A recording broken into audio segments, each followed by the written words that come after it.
Good evening. I'm Clark Neely, Senior Vice President for Legal Studies here at the Cato Institute. Welcome. We're thrilled to have all of you with us for our book event on our friend Jeff Rosen's new book, The Pursuit of Happiness, How Classical Writers on Virtue Inspired the Lives of the Founders and Defined America. I feel like there may be a little certain frisson in the room today for reasons.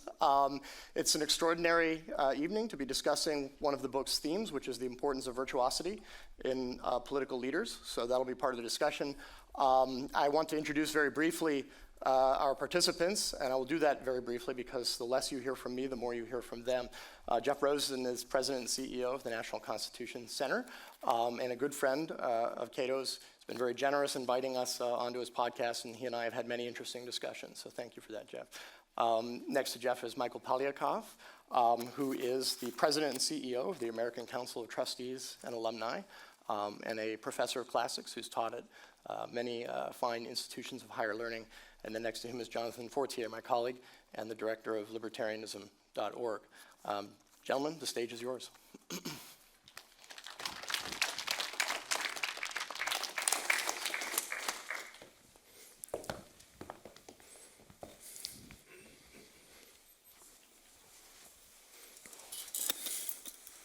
Can I remind everyone to turn off cell phones or silence them at least, please? Well, thank you, Jeff, for being here, and Michael for joining us in the conversation. Michael, as a classicist, your job is to keep us honest, so we'll be turning to you for some insights about the classics and how they informed the American founding. I'd like to begin, Jeff, with a general question about your interest in writing the book. And I think a good point of departure would be to meditate a little bit on the title. The title of the book, the full title of the book, is The Pursuit of Happiness, How Classical Writers on Virtue Inspired the Lives of the Founders and Defined America. And there's a lot going on in the title. But let's focus on getting clear about how you're treating happiness. You know, it isn't a full belly or a comfortable house or a nice pair of shoes. And in a sense, it has very little to do with material success. So how are you thinking of happiness, and how are the founders attempting to formulate this conception of happiness? Thank you so much. Well, first, it's wonderful to be at Cato, and thanks to all that you do to defend classical ideals and liberty, and also to be with Michael and you, John. So it was during COVID that I set out to understand what the founders meant by the pursuit of happiness. And it was two synchronicities that led me to this unusual reading project that transformed the way I thought about happiness. First, I noticed that Ben Franklin, in his 20s, set out to achieve moral perfection. And he made this list of 13 virtues to practice every night: temperance, industry, courage, resolution. He saves the one he finds hardest for last, which is humility. And he sort of puts an X mark every night next to the virtue where he's fallen short. He tries it for a while. He finds it very depressing, but he thinks that he's better for having tried. What I noticed during COVID is that he chose as his motto this passage from a book by Cicero I'd never heard of, called the Tusculan Disputations. And the motto was, without virtue, happiness cannot be. A few weeks later, I was at the Boar's Head Inn in Charlottesville on the UVA campus and noticed this list of 12 virtues that Jefferson drafted for his daughters. And the virtues are almost identical to Franklin's. Industry, temperance, silence, when angry, count to 10, when very angry, 100. Resolution, do what you ought and do what you resolve. Jefferson leaves one of Franklin's 13 virtues off his list, which is chastity. But Jefferson, when he was asked what the meaning of happiness is when he was old, would send a passage from this book, the Tusculan Disputations. And it said that he who's achieved a tranquility of soul, who's not unduly exuberant or despondent, he is the wise and happy man. So basically, I just thought, I've got to read the Cicero, because it was so important to Franklin and Jefferson in their definition of happiness as virtue, not pleasure. But what else to read? Then I found this amazing reading list that Jefferson would send to kids who were going to law school or people who asked him how to be educated when he was old. And it includes literature and politics and political philosophy and astronomy. And Jefferson has this rigorous schedule about the time of day that you have to read every book. You've got to get up before dawn and watch the sunrise and read moral philosophy before dawn, and then political philosophy in the morning and astronomy in the afternoon and Shakespeare before bed, 12 hours a day. What struck me was this section called natural philosophy or religion, alternatively, or ethics. And there was Cicero and Seneca and Epictetus and Marcus Aurelius and Locke and Bolingbroke and Hume. And basically during COVID, I thought I must read these books because I've had this marvelous liberal arts education. And I'm so grateful every day to the incredible teachers in philosophy and literature and history and law who inspired me when I was in school. But I just missed these books of moral philosophy because they'd fallen out of the curriculum by the time I was in college in the 80s. So during COVID, I was inspired by Jefferson. I got up early. I watched the sunrise. I found myself writing these weird sonnets, summing up the wisdom that I'd read every morning, which is an extremely unusual thing to do. But then it turns out lots of people in the founding era would wake up early, watch the sunrise, and write sonnets about the wisdom, including John Quincy Adams, who would read Cicero in the White House and watch the sunrise and write these incredibly inspiring sonnets. So there's something in the air that inspires this practice. And I did that for a year, and it just was transformative. It was revelatory. It revealed that what I had understood happiness as, seeking immediate pleasure, was not the founders' understanding and not the classical understanding, and they understood it as being good, not feeling good, the pursuit of virtue, not the pursuit of pleasure. But in particular, what was surprising to me, because I hadn't read this before, was the pursuit of virtue meant something particular. We would call it emotional intelligence. They called it character improvement, self-mastery, being your best self, using your powers of reason to moderate or modulate your unreasonable passions and emotions so you could resist immediate gratification, serve your long-term interests, be your best self, and serve others. That was what I learned. What was also so incredible, because it's all online, and it's just was so exciting that I was able to write this whole thing sitting on my couch, because all the books are just free and online. Through word searches, I found that almost all the books on Jefferson's reading list contained the phrase, the pursuit of happiness, or pursuing happiness. So this isn't some secret meaning that's unique to Jefferson or to one particular tradition. It's everywhere. It's in the Whig literature, including Cato's letters, the hero of the Cato Institute. It is in the Christian literature, it's in the Stoics and the Greek philosophers, and it's in the Blackstone. This was the understanding of the pursuit of happiness. It changed the way I thought about how to be a good citizen and a good person, and then I set out to explore how the founders applied it in their own lives. That's a great answer. There we go. Well, you set yourself out on a journey of discovery, in a sense, but in reading your book, we're reminded that classical education was a core part of education in early America, and certainly at the university level. Students encountered this all the time, and in your later chapters, in your discussion of Brandeis and Ruth Bader Ginsburg, you discuss the prevalence of classical texts. But we sense that this has dropped out of the normal curriculum. So, Michael, why do you think so many of the classics have dropped out? When did this happen, and why, and what are we missing? Sad story, Jonathan, sad story. Some of it actually touches base with the pragmatism of our founders. In other words, they're building a new country. They're looking for things that show the way, that improve them, to make them stronger. And, interestingly enough, even in a small way, they don't so much concentrate on Virgil's Aeneid, the epic. They read the Georgics, which is about plows and farmland. And hence we see so much emphasis on learning agriculture. So that part makes a lot of sense. And we have it now, of course, in the grim professionalism that seems to be convinced that getting a highly technical degree is the path to future success, not noting that today's jobs get obsolete within a few years. So we do have that, and that's a legitimate kind of way of looking at things. What do we get from this? Well, I'd argue quite a lot, much like the way the founders were able to get quite a lot. Durable training in things that last a whole lifetime. But then we have another thing that's at issue, and that's the conscious rejection of anything having to do with the Western tradition. And we see this in strange ways. Namely, Princeton has decided you can be a classics major without learning Greek or Latin, as long as you can show that you are doing something that is going to overturn the patriarchy and the traditional ways of looking at things. And in a terrible way, no longer concentrating on the things that were so important throughout the ages. What does it mean to be a human being? How do we make ourselves better?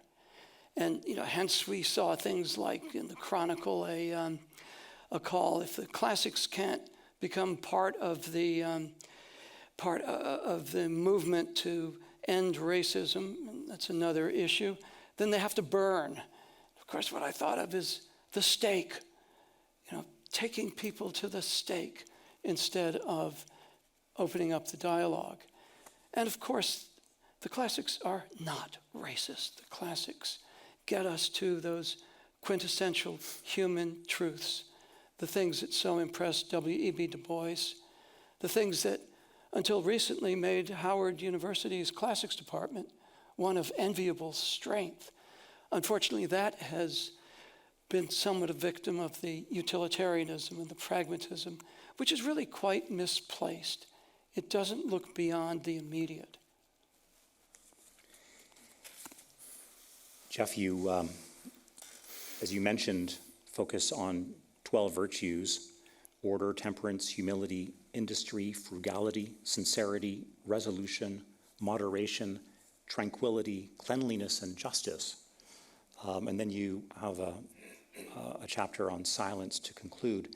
And then you pair these virtues with individual founders or with moments or a dynamic between the founders. For example, the virtue of tranquility you pair with the Adams and Jefferson reconciliation.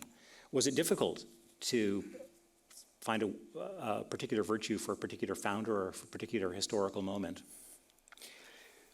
No, because all the virtues are glosses on the classical virtues of temperance, prudence, courage, and justice. And they're basically Franklin's effort to talk about how to lead a good life on a day-to-day basis, because they all focus on emotional self-mastery, on mastering your unreasonable passions or emotions like anger, jealousy, and fear to achieve calm tranquility. They're all versions of the same thing. So, I could have picked different virtues for different founders, but it's so meaningful to see all of these founders' quest for self-mastery. And that's why the story of Abigail and John Adams is humility, because Adams is the most famously vain man of his time, and he's constantly denouncing other people for not giving him enough credit for the revolution and losing his temper and storming. There's this great moment when Abigail and John are dating. They decide to make a list of each other's faults, which is not a great idea when you're dating. And Abigail's generous, and she says, well, your fault is you're so brilliant that people are intimidated by you. And he says, well, your faults are you're not practicing the piano enough, you're not reading enough, plus you're pigeon-toed. And she says, well, I'll try to practice the piano more and read more, but a gentleman shouldn't comment on a lady's posture. She's really, good-humored about it. But what's so striking is they're so mindful because they're practicing the system of Pythagoras that Franklin had recommended, of making a list every night before you go to bed about, how self-mastered you've been. And they're constantly beating themselves up when they fall short. The most self-reflective of all of the founders, and in some ways, for me, the most impressive, just because his standards are so high and he holds himself to such a high bar, is John Quincy Adams. So imagine I thought having a Jewish mom was tough. Imagine having a Puritan mom and having Abigail Adams as your mother. And she's constantly telling him, master your unreasonable passions. He who, is slow to anger is greater than he who taketh the village. So Quincy Adams grows up. He's constantly beating himself up for not achieving enough. He's in his 30s. He's just turned down a Supreme Court appointment. And he says, I'm 30-something years old. I'm minister to Russia, but I haven't achieved anything. I'm spending too much time at the theater, I'm drinking too much Madeira. If only I could have some self-discipline, I might have ended war and slavery. He sets this very high bar for himself. But nevertheless, he perseveres. He's in the White House, and then he has two terrible blows. He loses re-election, and his oldest son commits suicide. George Washington Adams just can't take the pressure of having that name and always be exhorted by his father to be perfect. So what does Adams do? He spends a year reading Cicero, he writes his sonnets, and he reinvents himself as the greatest abolitionist of his time. And he denounces the gag rule in Congress, and he proposes a constitutional amendment to end slavery, and he dies on the floor of the House, suffering a stroke after voting against the Mexican War. And his last words are, "I am composed." And he gets this from Cicero because he's spent his whole life imagining that the perfectly self-composed or self-mastered individual is he who has mastered his passions and emotions can achieve something close to perfection. So it's just a great example of how much time all of the founders in their own ways spent thinking about their anxieties, confessing their own inability to live up to their high ideals, recognizing their hypocrisies when they fell short, and we can talk about the most important hypocrisy of all, which was slavery and how the founders confronted that. But they were, it was their entire moral universe, and they felt that they had both, that it was necessary for their personal happiness to feel like they were being industrious and productive and making something of their lives, and also for the happiness of democracy. You mentioned tranquility, and the reason that I chose that for Adams and Jefferson in their old age, it's so moving to me that these two men had fought a revolution, fallen out over politics. The Republic almost collapsed and broke apart in the election of 1800. They reconcile, they get back together, and what do they want to talk about when they're old? It's their reading and the books that they've read. And Adams is so excited when he's learned that Pythagoras has traveled to the East and may have read the Hindu Vedas, and he's eager to get a new translation of the Bhagavad Gita. And Jefferson, after a life of reflection, says, I'm not a Stoic, I'm an Epicurean, by which he means a rational contraction of desire so you can meet it, not totally forswearing pleasure, but having rational pleasure. Just the sheer, the radically transformative power of deep reading that they kept up until their end of their days, because their youthful habits of reading is something that they had until their end of their days. I found it incredibly inspiring, and I think that's what inspired me to do all that reading myself. It is one of the wonderful, remarkable things about the way our founders read these texts. In Europe, classics had gotten rather ornamental. People would write magnificent poems in Greek and Latin, grammatically precise and elegant. Here, we wanted the things that would make us better. And, when I think about Adams, John tells John Quincy, keep a book of poetry in your pocket. You're never alone if you have a poet. In other words, don't let a moment go by when you could be improving yourself. There's an energy in the way they take the past, make it into a kind of common heritage, and something that is ultimately very utilitarian. If I may, that's such a wonderful quotation, you're never alone without a poet in your pocket. And Michael, just think about it. We now have all the poets of the world on this darn device. And it just blows my mind that I was able to read all those books on the phone.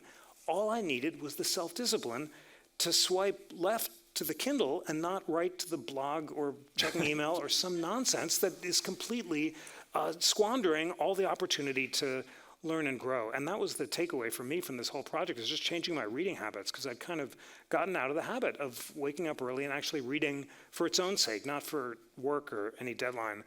And it's just So, you talk about how in Europe the classics had become antiquated and affected.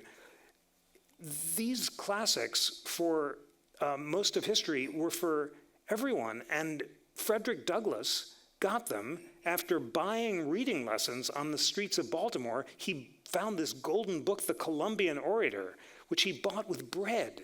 That's how much he wanted to learn how to read.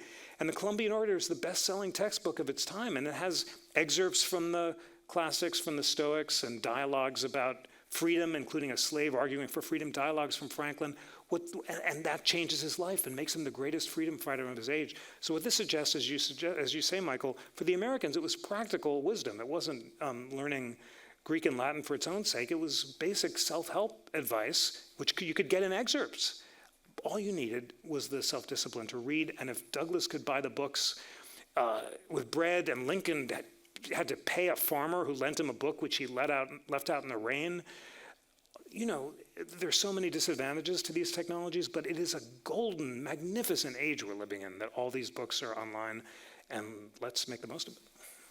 In your appendix, you provide a very helpful list of the most cited works during the American founding. And they include Cicero's The Tusculan Disputations and On Duties that you've spoken at some length about, Marcus Aurelius's Meditations, Seneca's Essays, works by Epictetus, Plutarch, Xenophon, Hume, Montesquieu, interestingly the most cited figure in the American founding, and Locke and Adam Smith. But very few, aside from Epictetus, I guess, who was Greek, very few Greeks. No Homer, no Plato, no tragedians, no Aeschylus, no Sophocles, no Euripides. Was it the drive for practicality, Michael, that made the Greeks less significant, do you think? I think that's exactly right. And again, we've got to unpack the word practicality. There was a great interest in ancient history. Our founders read Sallust. They devoured Plutarch. They read Tacitus. They're looking for those lessons that they can mine so that they can avoid some of the pitfalls that they can read about and study. And that's very utilitarian. That's very pragmatic. And we notice that, Jefferson, for example, is very serious about that, but he does give that qualifier, not for their own sake. We're moving away from the ornamental to the things that help us live better. And it's not surprising that the Stoic authors are of such importance. Think of the Stoic precepts. You want to rule a kingdom? Rule yourself. Every upright man is free. No matter what our circumstances are, if we have that inner uprightness, we're free. And Middle Stoicism that was so important for the Romans, we make the logos, the reason of the universe, writ large in the institutions we build. It's easy to connect those dots, and it shows their great wisdom in picking out the things that were most important. And again, we go back to John Adams. I'm studying war and government so that my children can do mathematics and can't remember the rest of it, and their children will be able to do architecture and poetry. Recognizing, actually, let's bring Calvin Coolidge into this. So badly misquoted. America's business is business. No, don't cut it off there, because that's what enables us to have all of the things that are so important in our culture. That's such a crucially important point about the fact that they're drawn to the practical, what can be put to use. And Jefferson says, I've given up newspapers for Tacitus, and I feel much better as a result. But what they, I just want to share the basic practical wisdom with our friends who may not have encountered this, just in the hope that you'll be inspired to check it out yourself. I would start with Marcus Aurelius, who's the most accessible.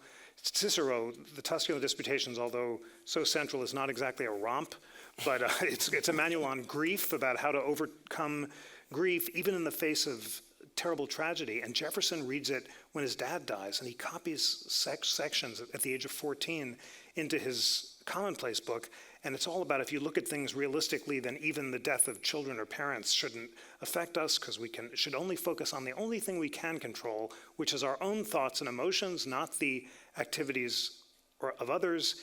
And looked at realistically, we can convince ourselves that even death is inevitable, and therefore we should welcome everything as it is. It's so hard to practice that Abigail Adams thought it was too rigorous. But Aurelius is very applicable, and it's just a great reminder about how practical they were. I want to say one more thing here, because we're at Cato. I tried after finishing this to read the ancient history, because Jefferson said Tacitus was his favorite writer. And Tacitus I found tough on its own sake, because it's a lot of Punic Wars and Germanicus and stuff like that. But then I found Trenchard and Gordon's translation of Tacitus. Trenchard and Gordon wrote Cato's letters, and there's a society here at Cato to celebrate them because they were the authors who inspired the revolution. And Trenchard and Gordon are reading Tacitus and say, here's why you should care about the Germanic Wars, because you see the murderousness of Caesar Augustus. All tyrants who don't have constrained power are going to be murderous. Here's the thousands of people they killed, including their own relatives. Pay attention to this, Britain in the 1760s, because unless you do, this is what's going to happen here for King George. It's totally practical history where they're really glossing it and telling you why you should pay attention to it. And that was just riveting. So huge fan of Trenchard and Gordon and Cato's letters and the basic practicality of the founders when it came to the classics. Yeah. Self-mastery seems to be central, of course, as one of the anchors to all of these virtues. And there's an obvious parallel between mastery of the self and mastery of the body politic, and the various elements within the fractious self find their analog in the fractious elements in one's country, in the state. To what extent do you think this is a one-for-one analogy? Can you draw comparisons between the unruly self and the unruly republic? It's so crucial. For the founders, self-government on a personal level is necessary for self-government on a political level. That was the connection I hadn't seen before reading the moral philosophy. And that's why why Madison defines a faction as any group, a majority or a minority, animated by passion rather than reason, devoted to self-interest rather than the public good. And that's why he says that in all large assemblies of any character composed, passion never fails to wrest the scepter from reason. Even if every Athenian were Socrates, Athens would still have been a mob. The reason they're so afraid of mobs and Shays' rebellion and found the entire Constitution to slow down deliberation is because they think unless citizens can find virtuous self-mastery and can overcome factious emotions like anger and greed and avarice, they'll succumb to demagogues. And Caesar will come in on horseback and will offer cheap luxuries in exchange for liberty, and the citizens, exactly, and the citizens will surrender the republic voluntarily and make the democratically elected Caesar a dictator for life. That's their central concern.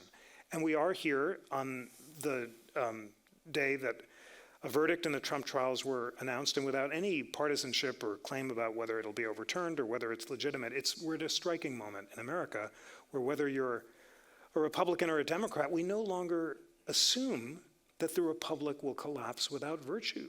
That premise that we need virtuous, self-mastered citizens for two reasons. First, so that they will study liberty and defend it when it's under threat and not surrender it to Caesar. And second, that they'll elect virtuous representatives and leaders who, by finding moderation and temperance and prudence, will be able to listen to different points of view and bring people together and compromise so that we can achieve the same harmony and balance in the constitution of the state that we achieve in the constitution of our own mind. And that's why Madison draws such a connection between personal psychology and political philosophy. That was the bedrock assumption of the American idea from the founding, and it's striking, to put it mildly, that we're now in a world where those assumptions that virtue is necessary for the republic to succeed are no longer universally held. Michael, it seems that another place where there's a tremendous amount of unrest is higher education. And that used to be, in some sense, where rational, tolerant dialogue was celebrated. What do you think is going on in colleges and universities today? Is it have its origins perhaps in a refusal or a lack of interest in these virtues of self-mastery? Oh, there's no doubt that presentism has had its deadly effect, that the wisdom of the past is seen as something that's a shackle, not a guide. Not that it needs to be slavishly adopted, but an important dialogue to have. And Jeffrey, you pointed out so well how these things just dropped out of the curriculum to the point that it was imperceptible when you were in college. And of course, I think I probably preceded you a bit, being the oldest guy on the stage. But at Yale University, there were virtually no core requirements. The Federalist was something that I just kind of picked up on my own. No requirement to study the basics of America. And in our annual survey of the core curricular requirements, only about 19% of the 1,100 plus schools that we survey have a single required foundational course in American government or American history. And we get these blithe dismissals. Well, our students already know these things. No, we know very well from the surveys that they don't. And that it's insulting to us as a faculty to be told that we have to do this. Sorry, everybody. If you haven't come together as an academic community to talk about what's really essential, then you haven't done your jobs. I was looking online recently. Well, I'll name names. Smith, Amherst, boast of having an open curriculum, which means that there are no requirements. Now, to what extent is this freedom, and to what extent is this malfeasance? When we have an epidemic of civic ignorance that can only feed enemy and lack of patriotism, surely it's higher education's job to remedy that. I'm not letting K-12 off the hook, but when people enroll into college, that's a whole new start to things. So we're in a bad place. And ancient wisdom, Cicero, we serve the law that we may be free. Where is rule of law on campus in the last few months? What president has had the backbone to say nothing of other body parts, to say, we have rules against putting up tents? And by the way, the endowment is not a topic for negotiation. We've seen a couple, Ben Sass, Diermeyer at Vanderbilt. This ought to be what's going on in general, all over the place. So a real disease of a breakdown of understanding, an unwillingness to turn to older sources of wisdom. Again, Cicero, if you're ignorant of what happened before you were born, you're a child forever. We're seeing childishness writ large, almost aided and abetted by the people who should be calling for the kind of sound return to reason, to dialogue, to debate.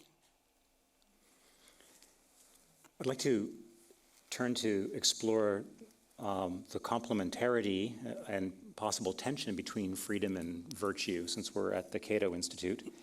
Of course, virtue can only thrive in a spirit of freedom. Coerced choices cannot be virtuous. So free action undertaken autonomously is how one behaves virtuously. But I wonder if an emphasis on a very high standard of self-mastery risks creating a sort of elitist attitude towards self-realization or self-fulfillment, since the virtuous life, the happy life, is in some sense quite subjective. The spirit of libertarianism is tolerance, and libertarians resist judging other people's choices, how they find happiness. And we place a tremendous value on individual life projects. And the founders, by contrast, seem to have a rather constrained idea of what constitutes happiness and how to pursue it, tying happiness, as we've been discussing, to self-development, to self-cultivation, and so forth.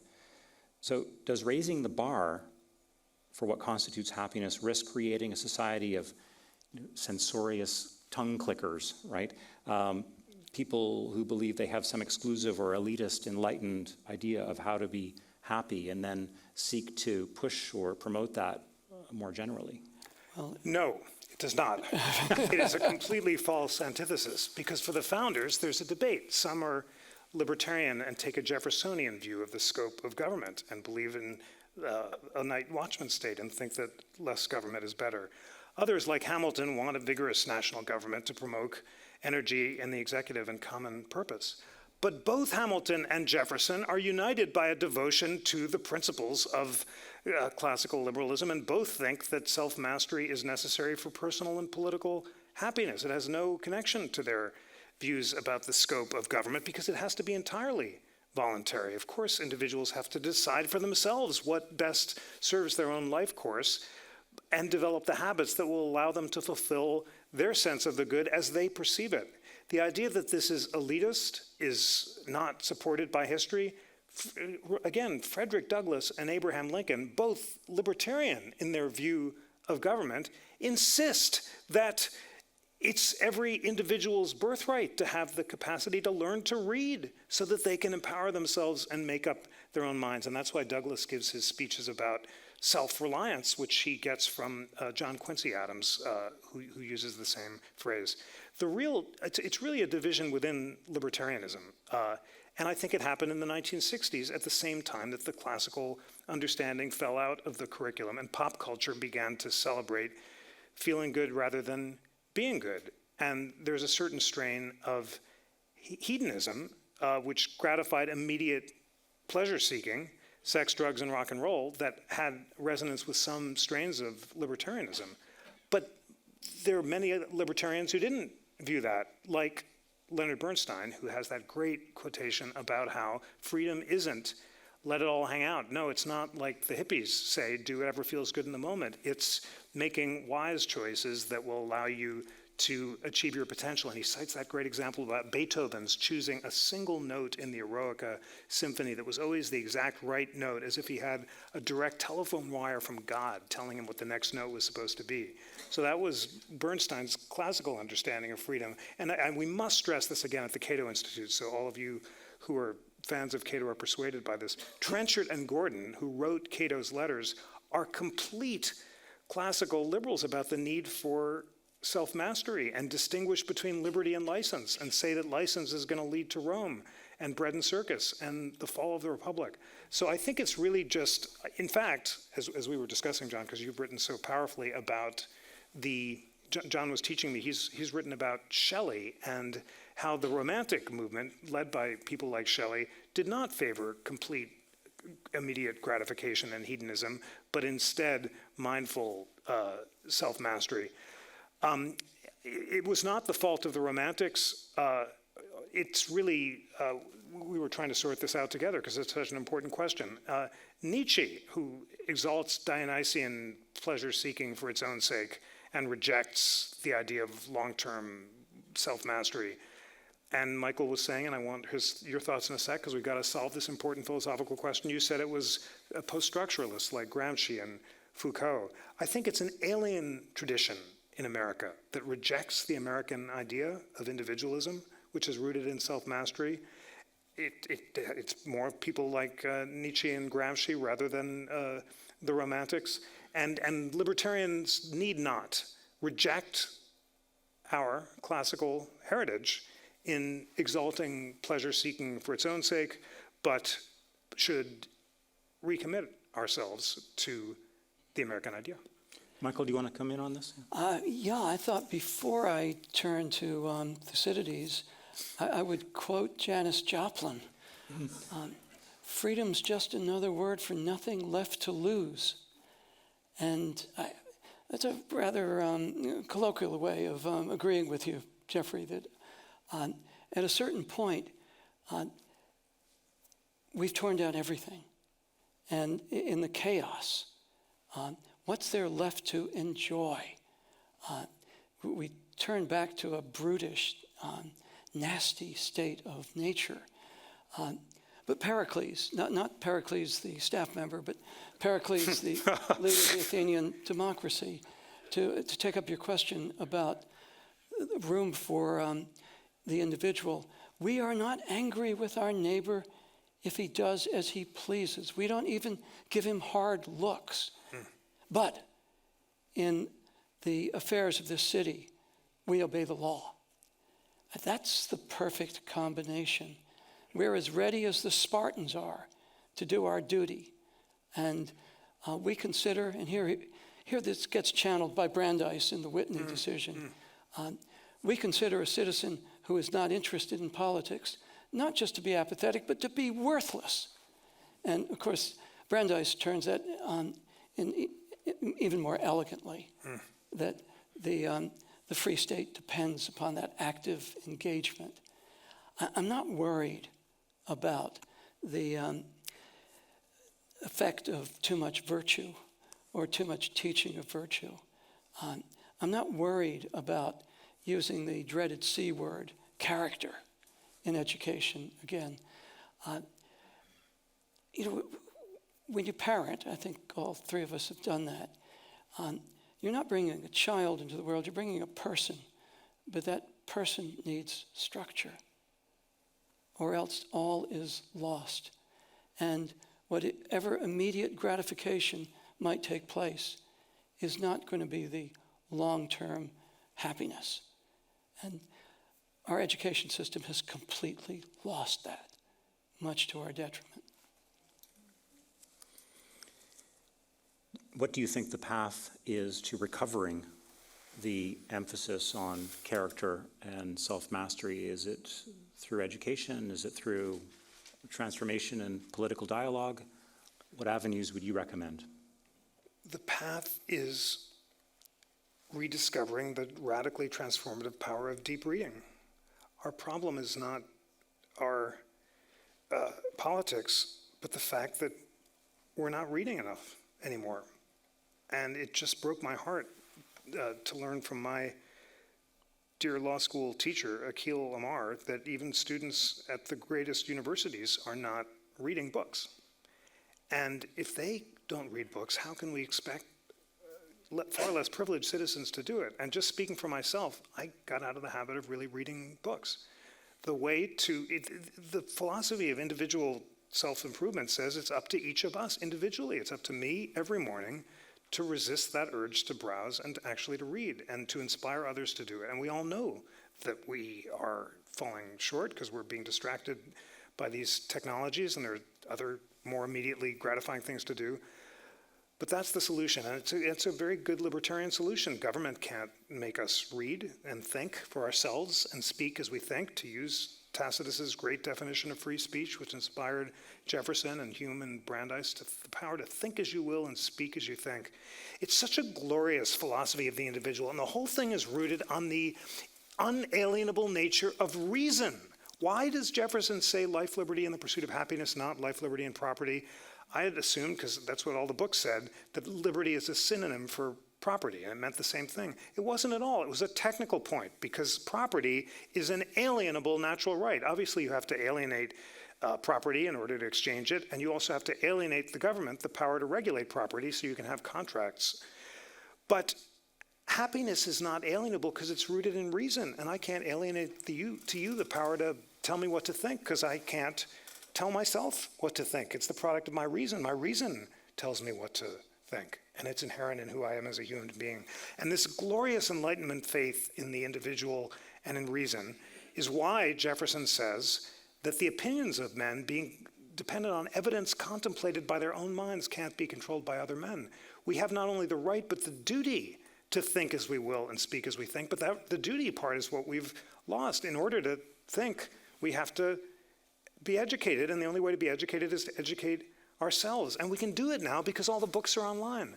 So what I find so inspiring about rediscovering the radical individualism of the American idea is to remember, to learn that the duties are as much a part of things as the rights, but the duties are liberating. They're not imposed by government. They're not bossing anyone around or telling us what to think. I do have to share, Michael describes so well the atmosphere on campus, and in the 80s when I was in college, I remember yearning for this kind of guidance because it was the greed is good decade, and it was kind of let it all hang out, and I just wanted some alternative to that wisdom, which was unsatisfying.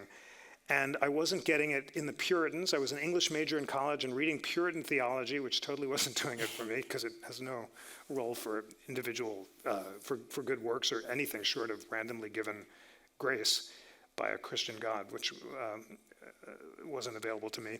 So, and I just didn't realize that the wisdom is hiding in plain sight. So I believe that ideas have consequences and that others will be as inspired by this as I was. Michael, who is doing a good job in higher education? There are a number of schools that have not lost the way. They still recognize that it is the duty of the faculty to come together and set priorities. Christopher Newport here in Virginia, well, we're not in Virginia, but nearby in Virginia, has done a really wonderful job of that. Their former president, Paul Tribble, had simply said it's a disgrace not to have a course on American history. We need to be giving people a real foundation. And of course, St. John's is legendary. University of Chicago has kept to a pretty good set of principles. We're seeing actually interesting emergence of small Christian religious colleges that have once again recognized that they owe it to their students to have a core curriculum. They have a certain telos in mind. There's an end in all of this. And what I wish is that would become something that doesn't have to be forced. Now, in some states, we're seeing the legislature, like as in South Carolina, North Carolina, quite properly saying, if you guys can't institute an American history requirement, we'll do it for you. And what's so frightening? What are you afraid of? Declaration of Independence, Constitution, Federalist Papers, letter from Birmingham jail. You guys can do the rest of the curriculum, but we insist, and students will be tested on it. There are these moments in American history that come to mind. When Martin Luther King is thrown into jail, he writes a letter from Birmingham jail replete with references to Plato, to Socrates, to Martin Buber, all through the Bible. He doesn't need to have paper and pencil. It's got to be sort of smuggled in. It was inside him. It shaped his thought. And tragically, not long later, when Robert Kennedy gets the word of King's assassination in Indianapolis, he gets up on the back of a pickup truck and he starts quoting from Aeschylus, that we'll learn moderation in time. Strangely violent is the grace of the gods. Again, it was in his head, it was in his heart. And until we get back to that place where faculties are not afraid of saying, okay, this canon may be a little out of date, maybe we'll update it a little later, but it's what we're going to do. It's a community. This is the way we are going to share ideas, debate them, and discuss them. We're not going to deplatform them because they were composed some centuries ago. Then we actually have begun that process of recovery. That's such an amazing example of Robert Kennedy quoting Aeschylus. And of course, he's inspired by Edith Hamilton and the Greek way and her translation of Sophocles, which is in common parlance. And you're doing such good work, Michael, to inspire the teaching of core history. And I must put in a plug here, friends, for the incredible free educational resources of the National Constitution Center. We have online a free Constitution 101 course with links to primary texts, including the books we're talking about, links to the podcasts that talk about contemporary events. And in the fall, we're going to launch this with a new partnership with Khan Academy, the incredible online education provider. This is their first civics effort.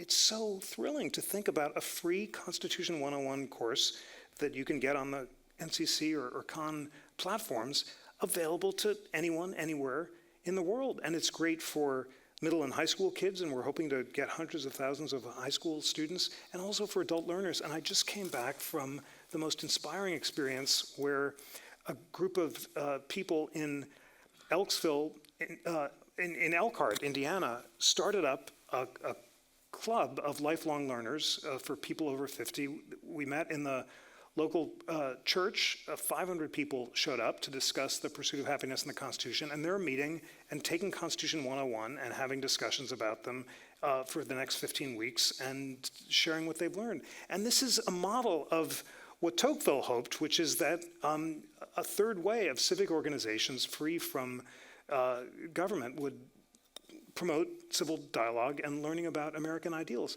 And it's all possible now because of the technologies and the fact that it's all free and online. So this movement for lifelong learning and reason to spark curiosity about the ideals of the Constitution and the Declaration, which we're all part of and which you're part of, obviously, because you've taken the time to come to this show tonight and you're devoted to the Cato Institute, is one that we can carry across America. And although we cannot control politics, and the Stoics teach us that the future of politics can turn on a few votes or on fortune or fate, we can control the effort to share this light and spread it across the world.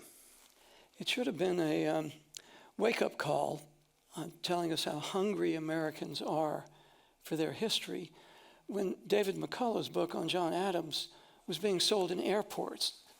And a wonderful thing that people would be doing serious reading like that as they waited for their flights. And this is sold in airports too, I was I'm delighted to say. I'm delighted. Absolutely. Congratulations. It was great. I was so excited too. And you're so right, Jeffrey. We have these unbelievable tools for learning. We only need the will to use them. Yes. And that should be coming out of our education system. It does need to be cleansed of the ideological bias that it has, that there's something inherently wrong or repressive about this kind of study, and to recognize that this is an invitation to join in the debate, to join in the discussion. What do we take from this? What are the lessons that we want? What do we want to leave behind? But we can't go anywhere until we start. And that's just what we're doing, and we're going to do it. I'd like to go to questions in about 10 minutes, but before we do, I think a good place to conclude would be in your final chapter, Jeff, where you discuss the prospects for happiness today, and the chapter is titled Silence, and you cite the research of Jonathan Haidt and Greg Lukianoff, and you offer a survey of the development of tech, social media in particular, and social media platforms and their development from about 2007 forward. And the point you make is that social media encourages us to behave precisely in the opposite way that the founders were, and the classical scholars that you refer to, precisely in the opposite way that we were encouraged to behave by those figures. What do you think the solution to that is? Greg Lukianoff and Jonathan Haidt noted that social media encourages behavior that's the opposite of what cognitive behavior therapy suggests is the means to happiness. Enrage to engage, which is the business model of social media, is the obvious of thinking before you speak, of prudence, of deliberation. And Haidt and Lukianoff show that once the platforms really got up and running around 2010, levels of depression and anxiety among people who used social media increased a lot because it encourages the opposite of the self-mastered behaviors. I was struck to see that the founder of cognitive behavior therapy cites the Stoics and says that it's by focusing on self-mastery, on controlling the only thing we can control, and on not, angry tweeting, not expressing your most angry and passionate impulses that you can feel better as well as being better. So the difficulty is that the technology so rewards the opposite incentives, and the algorithms are set up to elevate the angry stuff above the calm stuff, and they go down loopholes that will send you to more and more extreme versions of the content you've already required. Plus, they're so darn addictive. So it really has to come down to just discipline in social media use. I think, as I said, the biggest thing we can do is put the darn devices down so that we read and not browse. That's the main and most important thing to do, is just to read, because there's a huge opportunity cost to browsing. And don't convince ourselves that just because I'm reading the news, I'm somehow being virtuous. As Jefferson said, Tacitus is not the same as newspapers, and a book is really different from the news. But the other thing is not getting into this incentive structure where your currency and identity are defined by likes and retweets. When Adams learned from Adam Smith, John Adams learned from Adam Smith that the human impulse to be recognized was greater than reason, he wanted to make all offices hereditary. He thought, we can't have a democracy if people's main sense of identity is going to come from popularity, because that's going to lead to Rome. Obviously, if he'd known about Instagram, he would have called off the revolution. I mean, it's the opposite of the whole political psychology and political philosophy. So in that sense, more self-discipline, just not expressing anger and reacting immediately and thinking before you speak is really good. The silence chapter uses as my model Justice Ginsburg, who told me that her mom gave her the ancient Stoic advice: overcome unproductive emotions like anger, jealousy, and fear. They will distract you from productive work. And she was the most self-mastered person I've ever encountered. And when I had the honor of interviewing her, and you'd have these conversations, and I'd ask a question, and she would just sit for a really long time before she'd answer the question.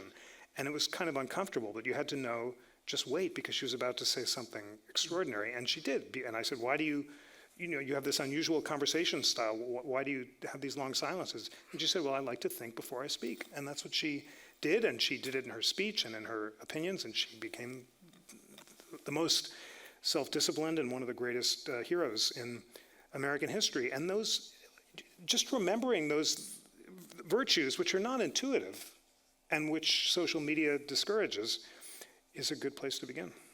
Michael, do you want to come in on this? I actually want to add a note of hope.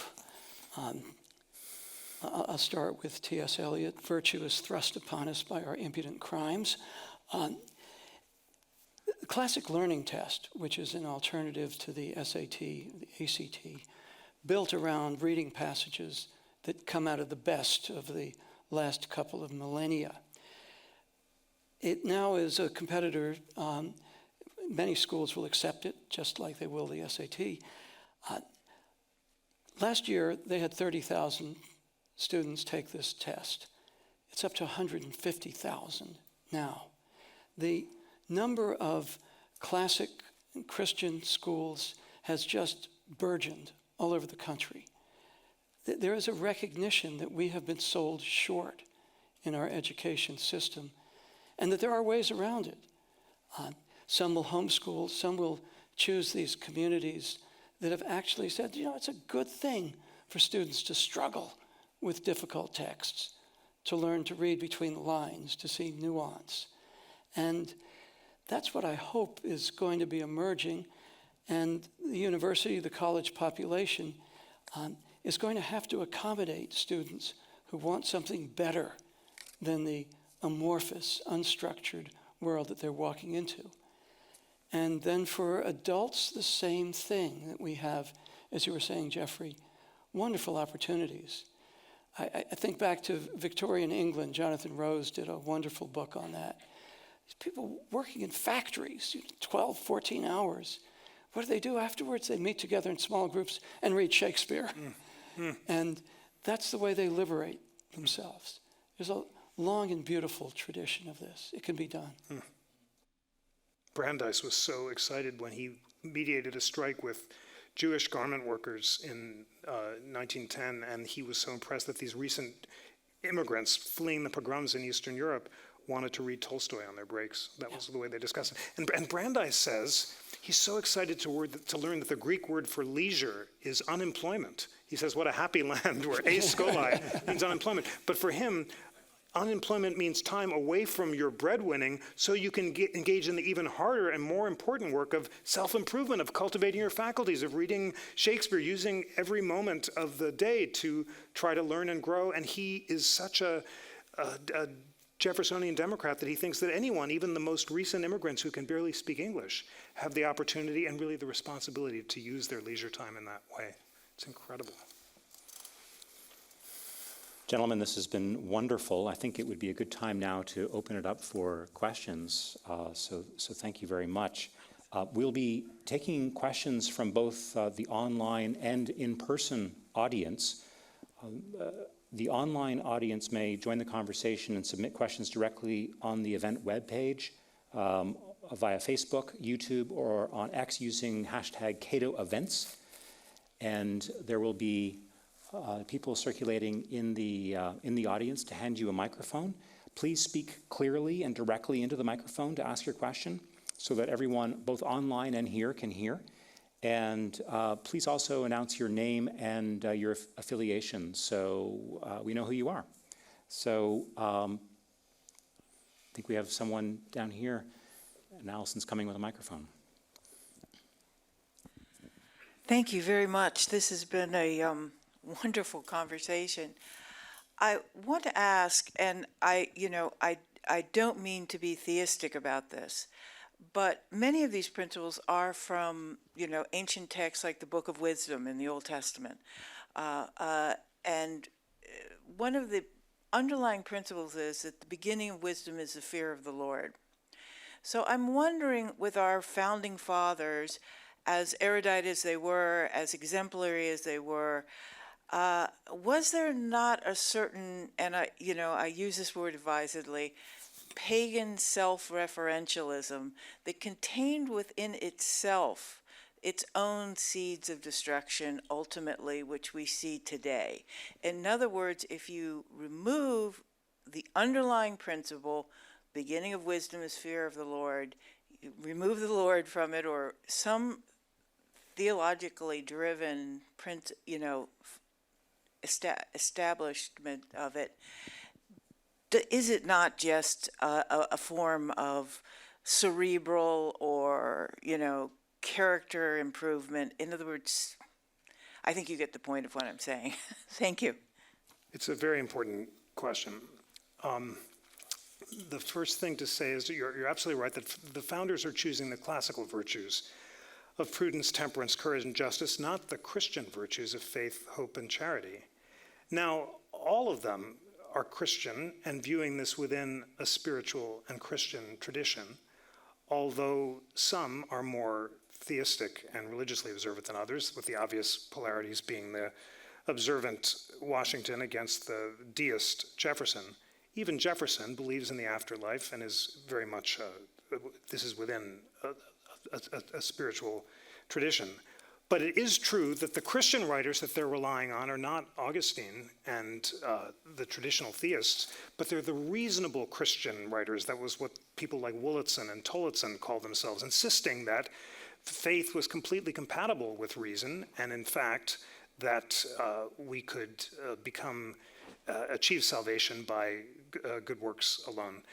So what you're asking is, can you really keep the thing going without the fear of God, without some sense that if you don't behave well, you'll be punished by a providential God? And I don't think the founders asked that question because most of them believed in a providential God. But you're asking, can citizens today whose spiritual tradition doesn't include a belief in traditional theism maintain the virtues? It's certainly possible, because it's urgently important to stress these wisdoms are shared by all the traditions in the same way, and they're all citing the same sources. But can you keep it going without the fear of God? Well, Tocqueville wasn't sure. I mean, he thought that the self-interest properly understood, which was his glossing on the pursuit of happiness, would be obtained by the spirit of religion. And it's, now I guess the counter, though, would be Emerson, who is insisting, he's reading the Bhagavad Gita as well as the classics, and he's channeling the non-theistic version of the wisdom better than anyone else. And that inspired many in the 19th century, and I guess I would say that the collapse in the faith in organized religion, which began in the 19th century with the decline of traditional theism and was fed by stuff like Darwin, that had nothing to do with the collapse of the classics, has larger social effects that challenge hierarchy and also challenge the persecution of religious minorities. It's had a lot of necessary and welcome effects as well. But I suppose I'll bring this home by saying I think that there's nothing inherent in the wisdom that can't be maintained by without the fear of a theistic God. That's the whole point. And the word pagan is a Christian word, which is disrespectful to the wisdom. To say that unless you accept a Christian God, you're pagan and can't practice the wisdom is a rebuke to the wisdom, which says the opposite, that this is divine reason accessible to all.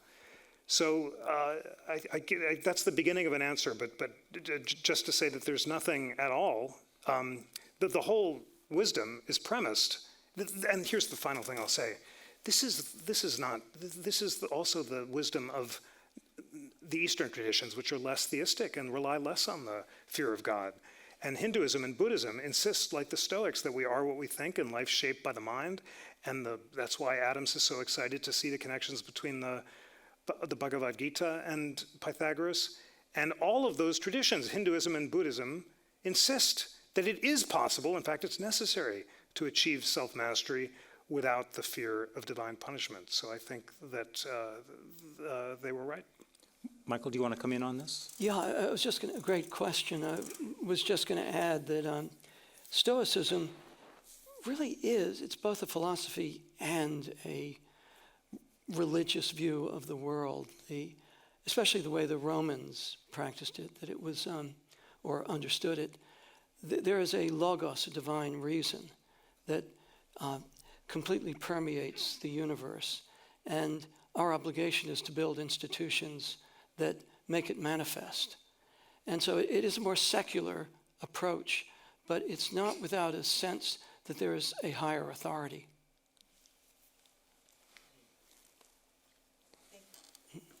Pericles, do you have...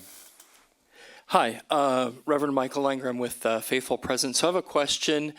So I'm just finishing up a wonderful new book by James Davidson Hunter called Democracy and Solidarity, where he really kind of goes after part of what you're talking about, which is that this whole idea of the American project is the result of what he would call, or he terms, a hybrid enlightenment, where on one side you have as the woman in the front row was just talking about, you have these Christian ideals, these kind of foundational approach, and on the other side you have, the Locke, Rousseau, you have the kind of more proceduralists based in natural law.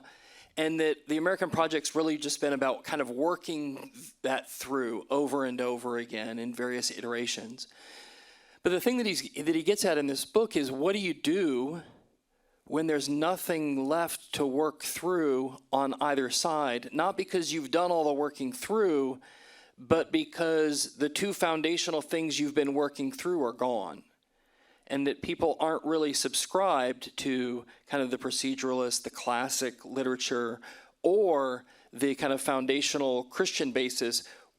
What is the hope of the American project without those two things? I wonder how you would respond to that. I've seen the book, and it's good. But I don't think it's right that the project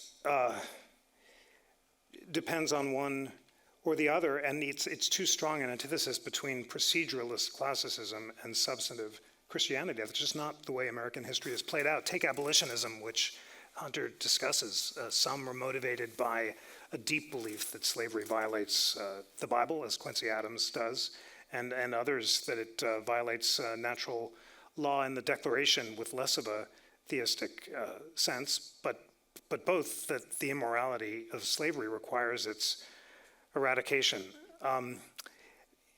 Today, similarly, people can be moved to self-mastery by a theistic tradition, which, as we've just been discussing, is spiritual. It's very important what Michael says. It's just a caricature of the classical wisdom to call it pagan and to say it doesn't have a spiritual dimension. The essence of it is a spiritual quest to align yourself with divine reason, which is truth, which is the universal harmony of the universe. Or that can be within a Christian tradition. What the founders insisted on is that the greatest sources of faction have been politics and religion, and it's a difference of claims about religious authority that's led to war and destruction. And it is urgently important in the American Republic to insist on pluralism and not to say that you can only participate or that one faith has a monopoly on the truth, but to insist on self-mastery from a non-sectarian perspective, which is the whole point of the Establishment Clause. So it's not right, I think, to say that self-mastery today can only be obtained within traditional religion, nor to distinguish so sharply between proceduralism and theism, because it's the substantive aspects of religion with one faith claiming that they have the right answers that leads to civil war, to faction, to the destruction of the republic. There's a lack of sensitivity to the founders' deep fear of religious faction, where one sect says that it has a monopoly on the truth and attempts to impose it on others. That's as much of a danger to the republic as political faction is, that leads to the unique Enlightenment pluralism that they embraced. And that's why I think it is quite possible to resurrect a commitment to reason and to the truth and to self-mastery and individualism without embracing the excesses of traditional religion. Michael, what do you think? I just want to add to that one of the miraculous things in American history is the American Enlightenment. And when we set it up against the European Enlightenment, we see what an extraordinary miracle, well, I can't call it a miracle, this took real thought, we had here. Our record is not perfect, but, and you know, there have been close calls like the treatment of the Mormons in America, but generally it's a rather remarkable record considering the depth of passion that people feel for religion. And I give a lot of credit to George Washington when he receives the letter from the Truro Synagogue and says, don't talk about tolerance that one group gives to another. As citizens who are demeaning yourselves properly, you have every right and privilege to sit under your vine and fig tree. That is the quintessential voice of America. Beautiful. Pericles has a question from our online audience. Yes, and that might be a perfect segue to it. We have someone asking, ancient Greek and Roman writing was popular throughout Europe for hundreds of years, especially in England. How did the founding generation further develop this line of thinking contrasted with their European counterparts? Well, of course, they're so inspired by the Whig and Civic Republican protest literature. That's what Addison's Cato and Trenchard and Gordon are doing. They're denouncing Charles I, and they're making a case for liberty against the excesses of the monarchy. The founders' unique contribution has to do with their studies of public opinion. And Madison gets his thoughts about refining public opinion through this new media technology, the broadside press, from the French physiocrats, from Condorcet. He reads this trunk full of books from Paris that Jefferson sends over about the failed democracies of Greece and Rome. And he and Jefferson at the end of their days are very starry-eyed about the possibility for the perfectibility of universal reason through the media. Predictions that haven't quite panned out. But I think that was where they, and of course the physiocrats also are classicists, and everyone cites to Cicero. It always comes back to the Tusculan disputations and to On Duties. But Madison's theory of faction, which is what's unique about the American Constitution, he gets from David Hume. So that and Hume's title page, quotes Tacitus, "Think as you will and speak as you think." But I think where they diverged would be in incorporating the French theorists, but that has more to do, because they've never constructed a democracy before. And the original constitution's constructed around traditional checks and balances, and Rome is the model. But suddenly they're thinking, well, how do we make this work on a large scale? Then they start thinking about the new science of public opinion, and that's after the ratification of the Constitution. In Madison's notes from 1791 in the National Gazette, he translating this new French thinking about how we can refine public opinion through reason. Michael, do you want to? Yeah, I would just add it's a sign of where America came from, that it was well over 100 years before we produced any significant classical scholar. That was all going on in Europe. But it wasn't the biggest loss, because we were internalizing the most important things. I do kind of blame the founders for being so dismissive of the Athenian experience. I think they're being a good bit heavy-handed there. They're worried about, quote, the mob. What they don't entirely pick up is that the Roman system was terribly repressive to anyone who wasn't, in fact, of a relatively high standard of wealth and family. That the idea of the mixed constitution is, it's not really so mixed in Rome. Whereas in Greece, we do have a remarkable experiment. And I have to defend the Greeks.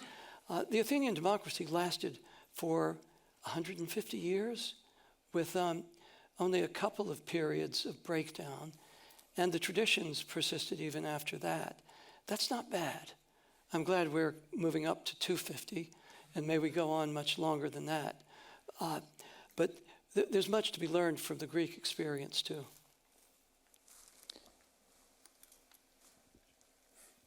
Nigel Ashford, George Mason University. Is the pursuit of happiness objective, or is it subjective, different for different people? And if it's objective, how do we know that our conception of that is the correct one when there are many competing ideas about what the pursuit of happiness means? What a good question. Well, I'm sure you could argue it both ways, but for the classics, it must be up to the individual to define for him or herself. However, the self-definition can't be what feels good in the moment. It can't just be, this makes me feel good now. It has to be, this is my considered reflections about what will serve my long-term best interests and make me be my best self. In that sense, I would imagine that the end is objective. It's truth. It's divine reason. It's aligning ourselves with the divine reason and truth of the universe. But the path must be entirely subjective. Think as we will and speak as we think. It must be up to the individual completely and utterly to define for him or herself what the truth is, what the divine is, how to reach it, not to be told how to think by any king or pope or church or synagogue, but to define it for himself. Michael, what do you think? I agree, and we ought to start with the very definition of a classic. If it's going to be a classic, it's got to speak to people in different times, different places, different languages. I do think everybody should learn to read Greek and Latin, but nevertheless, you can get quite a lot out of translations. The idea is that it has to be touching base with what Faulkner said, the old universal truths, lacking which any story is ephemeral and doomed. Love and honor, pity and pride, compassion and sacrifice, whether that's in the nonfiction of history and philosophy or in its literature. Otherwise, it's evanescent. And I'm afraid we've lost any will to make value judgments or critical judgments about what it is that we're reading. I don't think a tweet measures up against Sophocles' Oedipus Rex.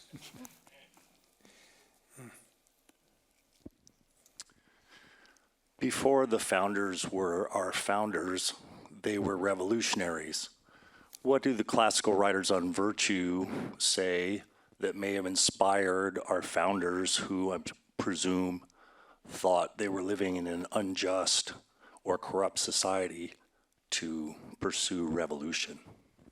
So crucial to remember the revolutionary side of the classical wisdom. And we've been talking about the moral philosophy, but it was the political philosophy that inspired that aspect of the American Revolution. Jefferson says, he identifies 4 writers who inspired the Declaration: Cicero, Aristotle, Sidney, and John Locke.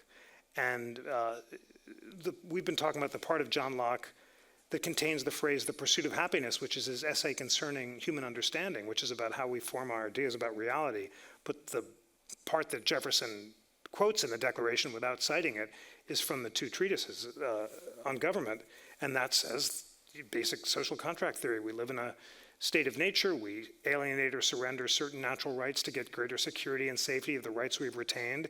And when the government doesn't secure these rights, we have the right and the duty to alter and abolish it and to establish new governments such as will be more conducive to our safety and happiness. So the right of revolution, the unalienable right to alter and abolish government, which comes from Locke, and which Locke also took from aspects of Cicero, including the famous statement that the happiness of the people is the first end of society, suggests a right and duty of revolution when the contract is broken. And that's why all of the constitution-making aspects come from the political philosophy and not the moral philosophy. Our founders were very serious readers of Livy. And the early books of Livy are all about throwing off the yoke of the kings after the rape of Lucretia and her suicide, and then the struggle of the orders. After all, that's where we get Publius from. It's Publicola. It's coming right out of the early books of Livy. So yes, indeed, a solemn right to overthrow what's wicked and what's evil. Pericles has another question from our online audience. Yes, and I think it's something we've skirted around a little bit, so this person just asked it very directly. Does a classical liberal worldview sow the seeds of its own demise, as Jordan Peterson and some others have argued? I think I would need to hear more about how Peterson thinks we're going to go. Do you have a sense of that, Michael? I think I reject that. That's to say, I really would like to see the argument around it. But let's think about Sparta. Apropos of something you asked, Jonathan, can you be virtuous when it's compelled? A pretty nasty way to grow up in Sparta, in a barracks, being starved and beaten by the older boys, contests to see who could stand flogging the most. As George Forrest, one of the great British historians, said, even the most determined advocate of the British public school system would say that that's not really how you make a man out of the boy. So all the Spartans are part of the eunomia, the good order, and it was romanticized even by as discerning a person as Socrates. No. The classical liberalism, the voice of Pericles, is the one that allows people to flourish. Beautiful.